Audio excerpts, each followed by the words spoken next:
Após a morte de Josué, a nova geração de israelitas fez aliança com as nações inimigas, atitude que resultou em idolatria e imoralidade.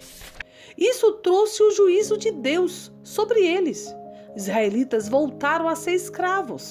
Por 20 anos estavam sendo oprimidos por Jabim, rei de Canaã, que reinava em Azor. Mas quando os israelitas se voltaram a Deus, se arrependeram e clamaram para Deus livrá-los da opressão dos inimigos, Deus respondeu, levantando uma mulher como juíza de Israel. É nesse contexto que vamos conhecer o importante papel desempenhado por ela, que organizou a resistência e planejou o contra-ataque, levando a vitória contra os seus inimigos. Então, no vídeo de hoje, estudaremos sobre quem foi Débora na Bíblia e conheceremos um pouco mais sobre sua história e biografia. Eu sou Érica Kátia e sejam bem-vindos ao meu canal EBD Aprender para Crescer. Peço a ajuda de todos vocês para se inscrever no meu canal, deixar o seu curtir, ative o sininho de notificação e compartilhe em suas redes sociais para que outras pessoas conheçam o meu canal. Sem mais delongas, vamos para o vídeo.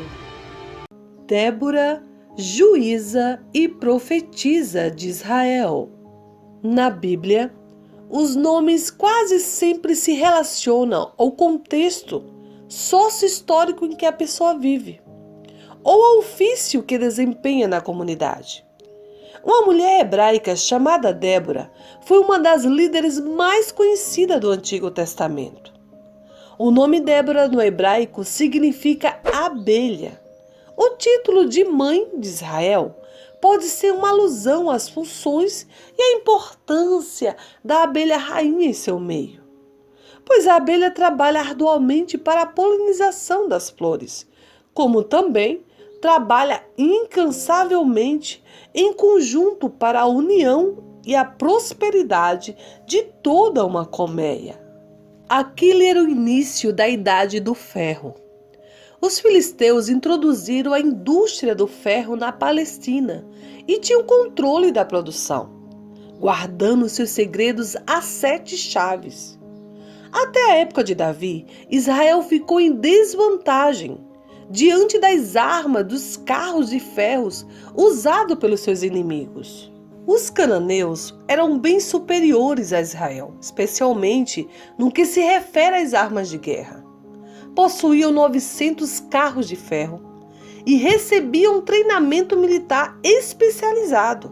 Dominavam a indústria e o comércio militar, armavam seus vizinhos contra Israel e não permitia que ninguém vendesse armas aos judeus.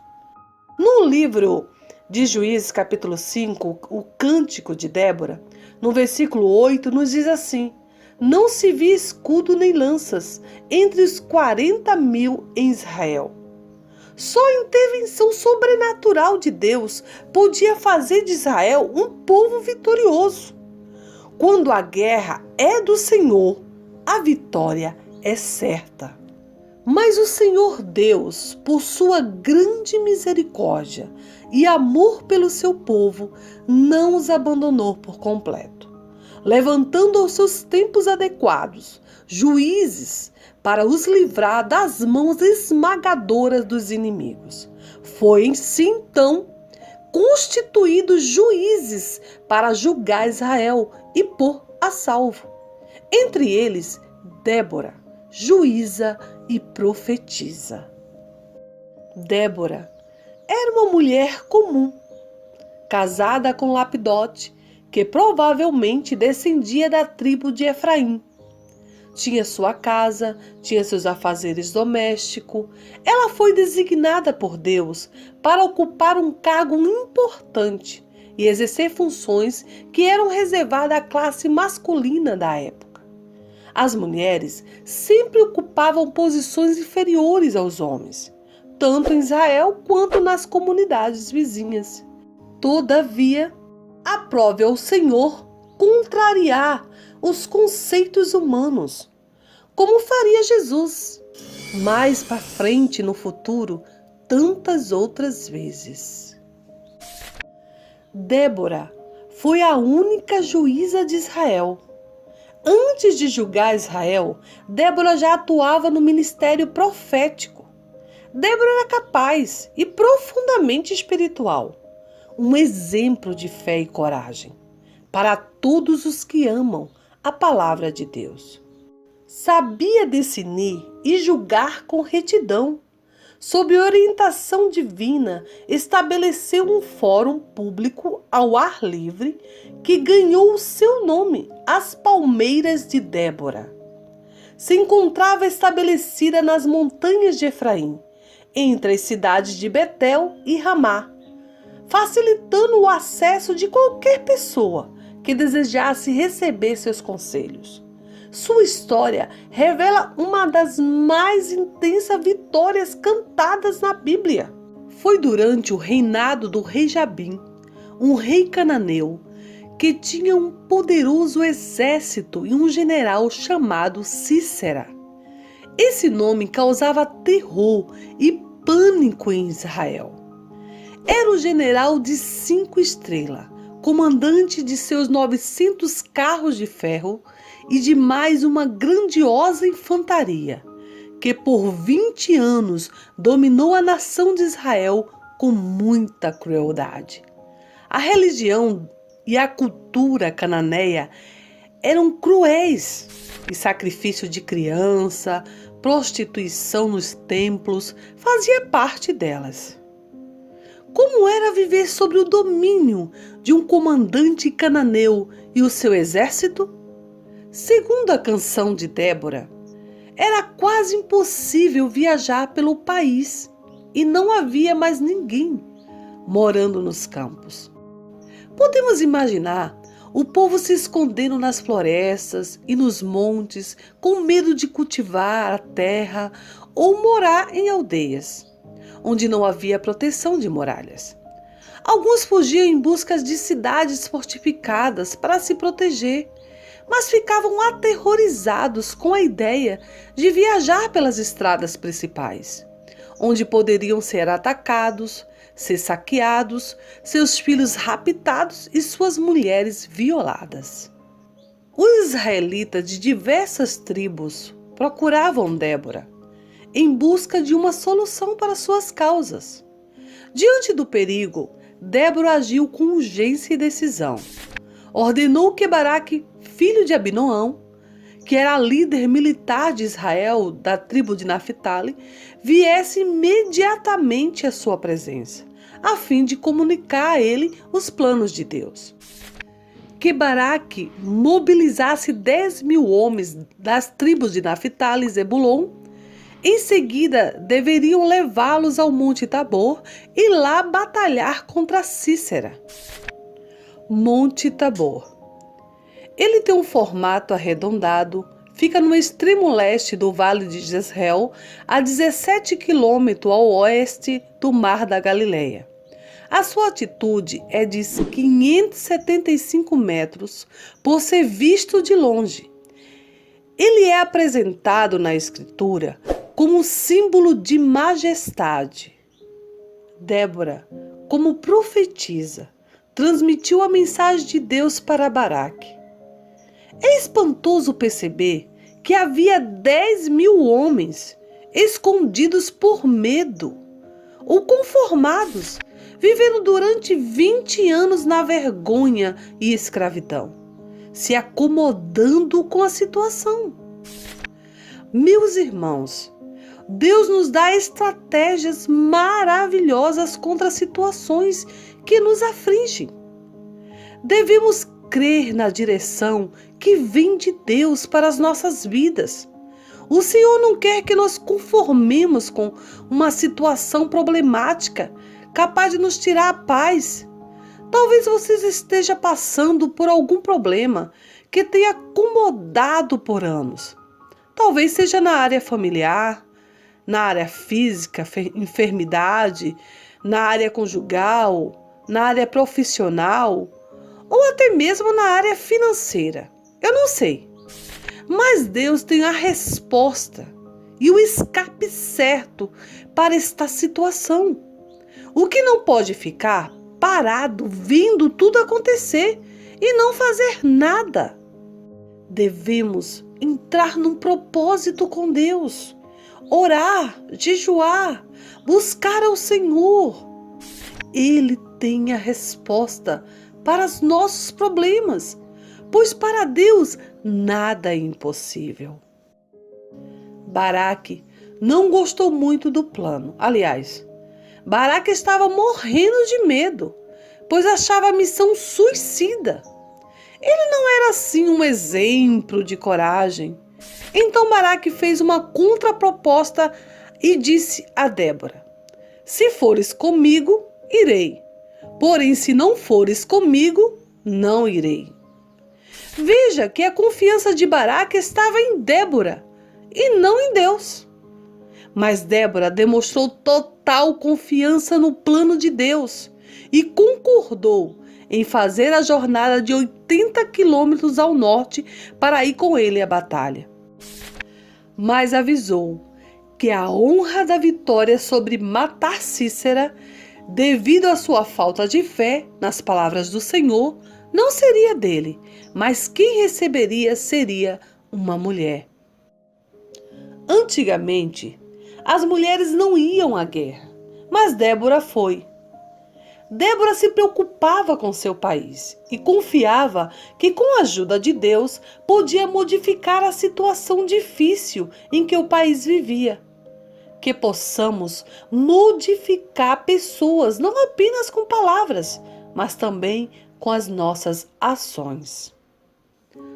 Acompanhado de Débora, Baraque seguiu para a região de Quedes, onde reuniu 10.000 guerreiros de duas tribos, Zebulon e Naftali, e lá foram em direção ao Monte Tabor.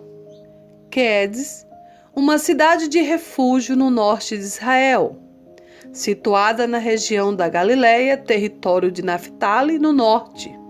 Significa lugar santo, santificação para o impuro, ou refúgio para os impuros. Quando soube que Israel tinha se atrevido a reunir um exército contra ele, Cícera agiu rapidamente. Ele convocou todos os seus 900 carros de ferro e todo o povo que estava com ele e seguiu ao encontro dos israelitas no Monte Tabor. Daí, os carros de guerra de Cícera fizeram a terra tremer ao atravessar a planície em formação de batalha. Os cananeus estavam certos de que acabariam no instante com o insignificante exército de Israel. O inimigo se aproximava. O que Baraque e Débora fariam? De acordo com Flávio Joséfo, Baraque e os israelitas, ao verem a multidão de inimigo, tentaram fugir.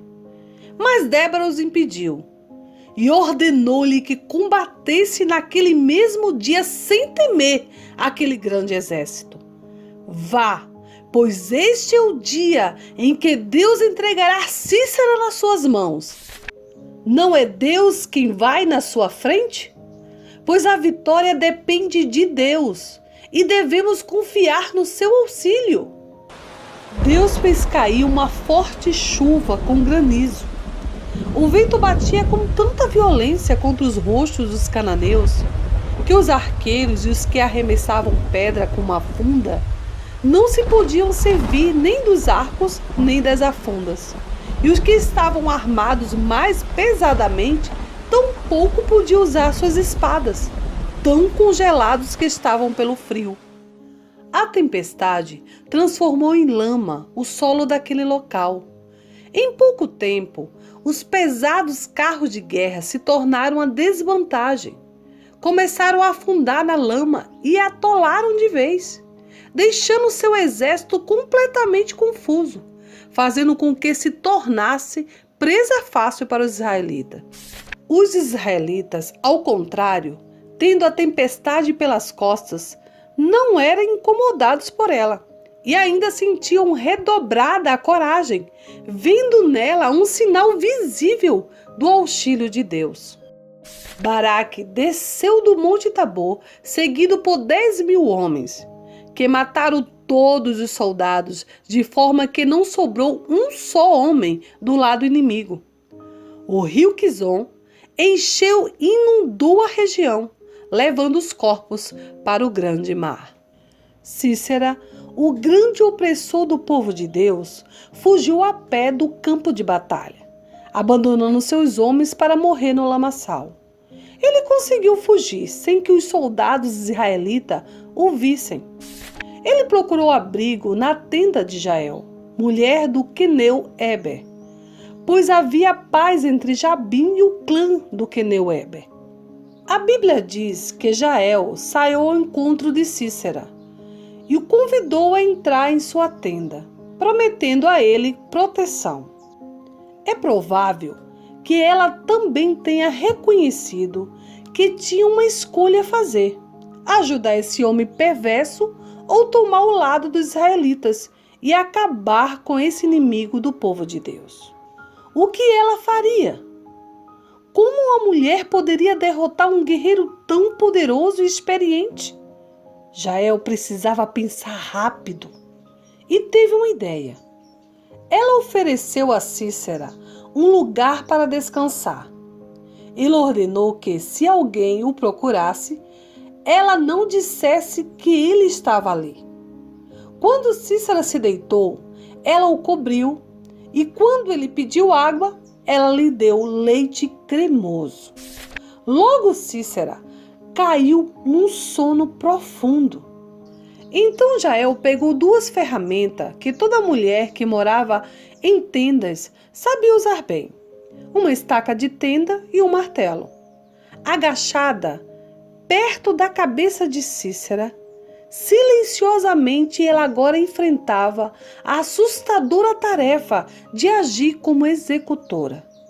Até mesmo um momento de dúvida ou covardia podia pôr tudo a perder. Então lhe cravou a estaca na sua testa e Cícera morreu. Quando Baraque passou à procura de Cícera, Jael saiu ao seu encontro e lhe mostrou o homem morto, cumprindo-se exatamente conforme Débora havia dito, que uma mulher seria a responsável por matar o líder do exército inimigo. Sem Cícera, o rei Jabim perdeu o poder. Após a batalha, os israelitas atacaram cada vez mais a Jabim. A opressão cananeia finalmente havia acabado. O rei cananeu foi completamente destruído pelo exército de Israel e houve paz por 40 anos. No fim, Deus trouxe a vitória ao seu povo, como havia prometido. Vemos ao longo da história Deus usando homens e mulheres para contribuírem com a sua missão. Débora é um exemplo de fé e coragem para todos os que amam a palavra de Deus. Sua história revela uma das mais intensas vitórias cantadas na Bíblia. Hoje, Deus não ordena que seus servos participem de batalhas, literalmente, mas Ele pede que seu povo participe de um combate espiritual. Quando estivermos indecisos acerca do caminho a trilhar, é melhor seguirmos o exemplo de Débora. Vamos seguir o caminho da confiança incondicional em Deus. Nossas ações falam mais alto que as nossas palavras. Vamos obedecer e confiar em Deus. Assim também faremos coisas incríveis para o reino de Deus na terra. Obrigado por ficar até o final. Deus abençoe a todos. Até o próximo vídeo. Tchau!